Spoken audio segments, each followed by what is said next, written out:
gente vai falar agora um pouquinho sobre como a pandemia do novo coronavírus piorou a situação social das mulheres de todo o planeta, que são desproporcionalmente afetadas pelo isolamento social, pela falta de emprego e pela demanda de cuidados e proteção à família e às pessoas mais próximas. Olha só, dados do relatório Mulheres no Centro da Luta contra a Crise Covid-19, esse relatório da ONU Mulheres, esses dados dão a dimensão dessa vulnerabilidade. Segundo o estudo, a pandemia afeta mais as mulheres, por quê? 70% das pessoas que trabalham na área da saúde, por isso estão mais expostas à contaminação por Covid-19 em todo o mundo, são mulheres. As mulheres também são maioria nos trabalhos informais e entre as trabalhadoras domésticas, que têm muita dificuldade para serem liberadas do emprego sem perda de renda. Os índices de violência doméstica estão aumentando com o confinamento, já que as mulheres passam mais tempo com seus agressores. As mulheres não estão na linha de frente das decisões para o combate à Covid-19. Apenas 25% de parlamentares do mundo são mulheres e menos de 10% entre chefes de Estado. No Brasil, as mulheres são em média 85% das equipes de enfermagem, considerando enfermeiras, auxiliares e técnicas. Entre as trabalhadoras domésticas, mais de 90% são mulheres. Para a gente conversar sobre violações de direitos que atingem ainda mais as mulheres em meio à pandemia e quais estratégias vêm sendo adotadas para enfrentá-las, recebemos hoje o Fundo Brasil de Direitos Humanos, representado pela superintendente Ana Valéria Araújo, e a convite do Fundo Brasil estamos também com a ativista Melinha Teles, que é referência na luta feminista contra a ditadura militar no Brasil e uma das fundadoras da União de Mulheres de São Paulo. Ana Valéria, Amelinha, um prazer recebê-las. Boa tarde. Muito boa tarde, Amelinha, eu queria começar com você. Queria que você falasse um pouquinho sobre a atuação hoje da União das Mulheres de São Paulo. Queria que você falasse quais são as principais demandas que vocês têm recebido durante esse momento da pandemia e como vocês têm atuado para amenizar e resolver essas situações que se apresentam e se agravam agora com a pandemia da Covid-19, né? Bom, boa tarde. Eu agradeço muito o convite do Fundo Brasil Direitos Humanos e aqui de poder estar aqui hoje, né, nesse momento aí com vocês. Nós aqui da União de Mulheres de São Paulo, que é uma organização autônoma, feminista, com praticamente 40 anos de atuação, são 4 décadas, nós temos, historicamente, o nosso movimento é um movimento político de mulheres, mulheres da periferia, mulheres negras, mulheres populares, mulheres sindicalistas, enfim. O nosso trabalho é voltado para mulheres da classe trabalhadora, que são a grande maioria desse país, né? Então, nós temos, assim, digamos, alguns projetos, algumas atuações programáticas já há algum tempo. Um é de educação popular em direitos, que é o projeto de promotoras legais populares, que nós começamos nos anos de 1990 e que nós começamos, inclusive, junto com o Grupo Temes, do Rio Grande do Sul, e que aqui em São Paulo ele foi se forjando, foi se construindo muito junto a vários setores populares e se estendeu por várias cidades. Nós temos, assim, mais do que 30 municípios articulados, onde fazemos esse trabalho de formação, né? Uma formação de educação com a metodologia de educação popular em direitos, né? Numa perspectiva de enfrentamento da questão étnico-racial, classe social e gênero. Nós trabalhamos com essas três categorias, com essas três contradições que são fundamentais, não só na sociedade brasileira, mas em toda a América Latina, em toda a América, em vários continentes, né? E nós trabalhamos também com um projeto específico, que nós fazemos parceria, então, com o Instituto Brasileiro de Ciências Criminais, o IBCCRIM, que é o projeto Maria Marias, onde nós trabalhamos só a violência de gênero, né? Também nessa perspectiva sempre tridimensional, classe social, raça, etnia e gênero. Nós trabalhamos principalmente com a Lei Maria da Penha, né? Esse projeto tem mais de 10 anos, que ele foi praticamente instalado pós-Lei Maria da Penha, em 2008, né? E nós temos outros projetos, inclusive nós temos um trabalho junto com o fundo, apoiado, melhor dizendo, apoiado pelo Fundo Brasil de Direitos Humanos, que é trabalhar com a violência contra as mulheres, especificamente com a questão do tráfico de mulheres e meninas, que é uma questão mundial e que, com certeza, tem se intensificado, que nós não conseguimos nem dimensionar o quanto que isso tem se intensificado nesse momento de pandemia mundial do Covid-19, né? Então, esse trabalho, hoje, é um trabalho, toda nossa atividade sempre foi historicamente presencial, de mobilização, de trabalho público, trabalho nas ruas, e hoje nós encontramos há mais de 2 meses, né? Em isolamento social, nós temos, inclusive, discutido com as mulheres a necessidade do isolamento social para enfrentar o Covid-19, uma situação totalmente nova para toda a humanidade, né? A pandemia, não que a humanidade não tenha vivenciado outras pandemias, né? Mas essa, especialmente, ela se dá num momento em que nós temos são bilhões e bilhões de seres humanos, nós temos uma alta tecnologia de comunicação de várias formas, né? E uma ciência super desenvolvida, né? Que a ciência foi muito bem desenvolvida, mas nós, enquanto humanidade, enquanto aqueles detentores do poder político e econômico, como eu diria, eles tomaram atitudes extremamente opressoras, inclusive destruíram muito o meio ambiente, destruíram o clima, e nós estamos sofrendo as consequências. Então, eu acredito que uma pandemia nessa dimensão que nós estamos vivendo, acho que é a primeira da nossa história, né?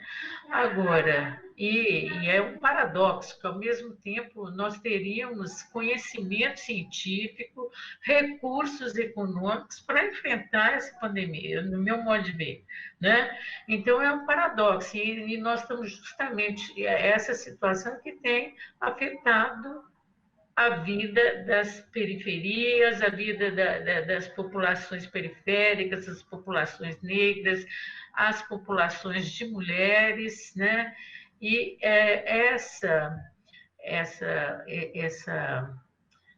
situação, né, que traz as mulheres as mulheres estão vivendo uma situação extremamente complicada, porque nós somos a maioria das trabalhadoras informais, como você explicou aí. Nós somos também a maioria, as famílias brasileiras, pelo menos metade das famílias brasileiras são chefiadas por mulheres. E a gente sabe muito que as famílias chefiadas por mulheres são muito mais empobrecidas. As mulheres são muito mais pobres. Nós, historicamente, nós temos mostrado que o nosso salário é menor do que o dos homens, né? Enfim, e nós somos provedoras hoje, então muitas famílias dependem de nós. O fato de a gente não poder Antes da pandemia, já vivia uma crise econômica aqui nesse país, seríssima, e que, infelizmente, o governo federal nunca assumiu, né? Eu vi alguém aqui falando, ele é negacionista, realmente ele é negacionista. Ele desconhece a história, ou quer desconhecer a história, quer esquecer, que não, apagar essa história, né? Mas, na verdade, é o seguinte, nós estamos vivendo uma crise econômica, um desemprego enorme, o custo de vida, o que a gente gasta para se alimentar tem aumentado, sim, né?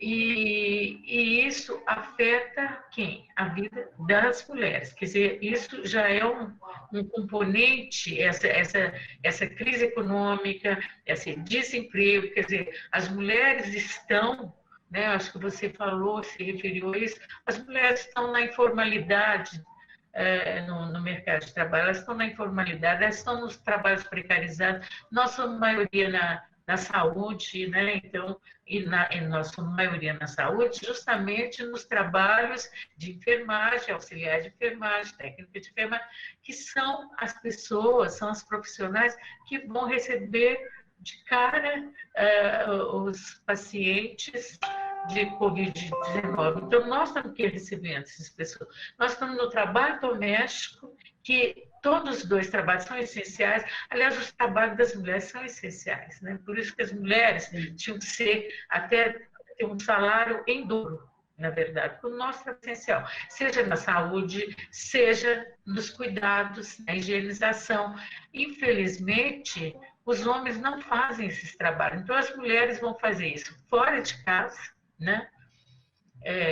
Nas faxinas, diarista, trabalho doméstico. Tem muita gente que não quer abrir mão da trabalhadora doméstica, né? Teve gente querendo, inclusive, colocar como serviços essenciais, e é um serviço essencial, não vou dizer que não seja, só que ou você dê todas as condições para essa trabalhadora, que é 90% dos trabalhadores domésticos são mulheres, né? Então, nós podemos falar tudo no feminino, as trabalhadoras domésticas. Nós vamos ver que essas mulheres vão, se elas vão trabalhar nas casas, né? E a gente tem a história triste, que uma das primeiras que morreu foi uma trabalhadora doméstica, e a patroa dela não morreu, a patroa dela veio da Itália, foi cuidada, e ela não, teve a sua morte prematura, não é? Então, quer dizer, ou pode ter salário decente, então essa mulher ela vai ficar no isolamento social, ela tem o direito a proteger sua vida e da sua família com um salário decente. O que está acontecendo é que estão cortando os salários aí, muitos, né?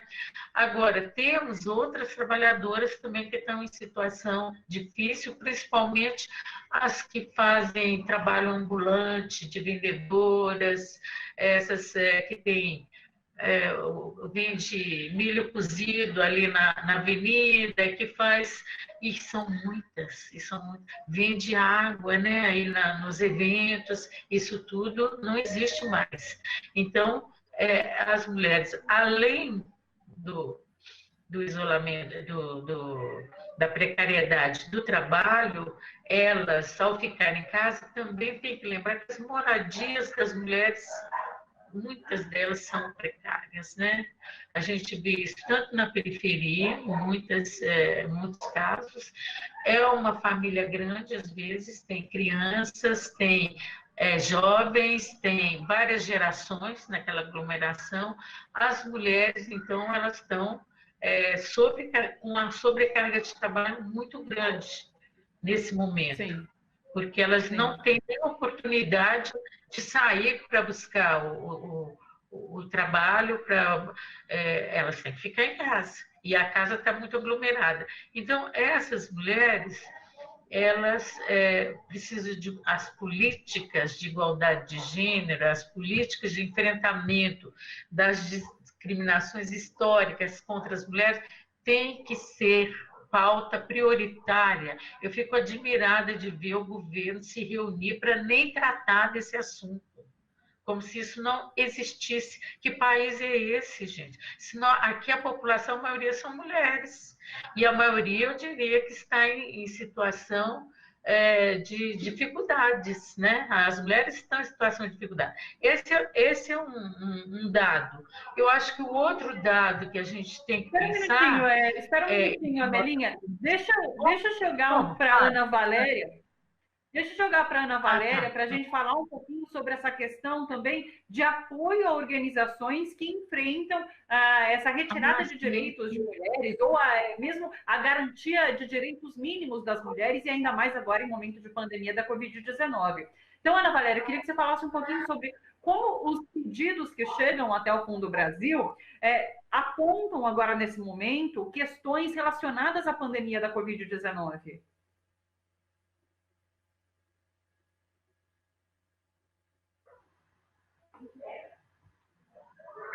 Não estou ouvindo. Eu também não. Não está chegando o áudio da Ana Valéria para a gente. Agora sim, está mutado. Pronto. Enfim, o Fundo Brasil construiu um fundo de apoio emergencial Covid-19 justamente para pretender dar respostas emergenciais no contexto da pandemia, né? E esse fundo emergencial nosso recebeu mais de 2.300 pedidos, tá? Entre as iniciativas que se declaravam especificamente focadas em mulheres, em apoio às mulheres, além do pedido de distribuição de cestas básicas, de produtos de higiene e tal, a gente também encontra frequentemente solicitações para estruturação de trabalho remoto, de grupos e de coletivos. Ou seja, nesse momento, o que a gente está vendo é que as mulheres consideram essencial, para além de alimentar e proteger as suas famílias e as suas comunidades, porque muitos dos pedidos e das ações das mulheres são no sentido de alimentar e proteger familiares e comunidades onde elas estão. Para além disso, o que a gente vê que é muito fundamental no trabalho delas é manter ativas suas redes de colaboração. Como é que é isso? A Amelinha deu um exemplo aí das promotoras legais populares. As promotoras legais populares precisam ter estrutura, precisam ter um celular funcionando para que elas possam dar respostas para as mulheres que estão em situação de violência, para as mulheres que precisam acioná-las e para que elas possam atender essas mulheres. Né? Atendimento, portanto, de vítimas de violências e encaminhamento para os serviços de proteção, ajudar a comunidade, as pessoas, os indivíduos da comunidade no cadastramento para receber o auxílio emergencial de R$600 do governo, eventualmente acionar serviços de emergência para emergência de saúde, enfim, o que a gente tem, o que a gente percebe, né, que manter um celular funcionando, ou prover internet, ou prover estrutura, né, na mão de mulheres, resolve muitos dos problemas que a gente tem hoje. É fundamental a gente ter um fundo que seja capaz de identificar isso nos pedidos e atender a esses pedidos emergencialmente para dar conta disso que está se fazendo. Como a Melinha falou, as mulheres estão em muitas frentes, né? E como tal, elas, não apenas os projetos que são especificamente de mulheres, mas os projetos que vêm de comunidades tradicionais têm mulheres à frente, projetos que vêm de trabalhadoras rurais, organizações de enfrentamento ao racismo com as mulheres negras, enfim, as organizações que trabalham com justiça criminal e que tratam das mulheres encarceradas. A gente vê mulheres à frente de 1 bilhão de iniciativas para além da defesa dos direitos das mulheres pura e simplesmente, e é fundamental a gente poder, nesse momento da pandemia, que chega de todo lado pedidos, a gente poder fortalecer a atuação das mulheres nessas diversas frentes onde elas se encontram. Aliás, quem quiser doar e ajudar o Fundo de Apoio Emergencial, é só entrar nesse site aqui que a gente vai colocar, que é o doe.fundobrasil.org.br, /emergencial Covid-19. E também, para consultar o site do Fundo Brasil, você entra em www.fundobrasil.org.br. Até para ter mais conhecimento, né, Ana, sobre os projetos apoiados pelo Fundo Brasil. Com certeza, no site a gente tem uma lista de todos os projetos que já foram apoiados. A gente, como eu falei, foram 2.300 projetos, pedidos que chegaram. Até agora a gente conseguiu apoiar 98 numa primeira leva. Vamos conseguir, provavelmente, apoiar uma segunda leva de projetos esta semana. E a gente consegue isso justamente porque a gente está fazendo uma grande mobilização de recursos. Então, as pessoas doam para esse fundo e a gente consegue fazer uma segunda leva de apoio, levando recurso, né, para tentar dar conta dessa enormidade de demanda, né, substancial, absolutamente relevante, e é fundamental a gente poder contribuir, quem puder, quem quiser, colaborar pelo mecanismo do site, aí o seu recurso chega diretamente nas doações na ponta que a gente está fazendo. Vou repetir mais uma vez os sites, então, é o doe.fundobrasil.org.br /emergencial Covid-19. E o site do Fundo Brasil é www.fundobrasil.org.br. Ana Valéria, Amelinha Teles, agradeço demais a participação de vocês hoje. Muito obrigada. Eu que agradeço, Anita.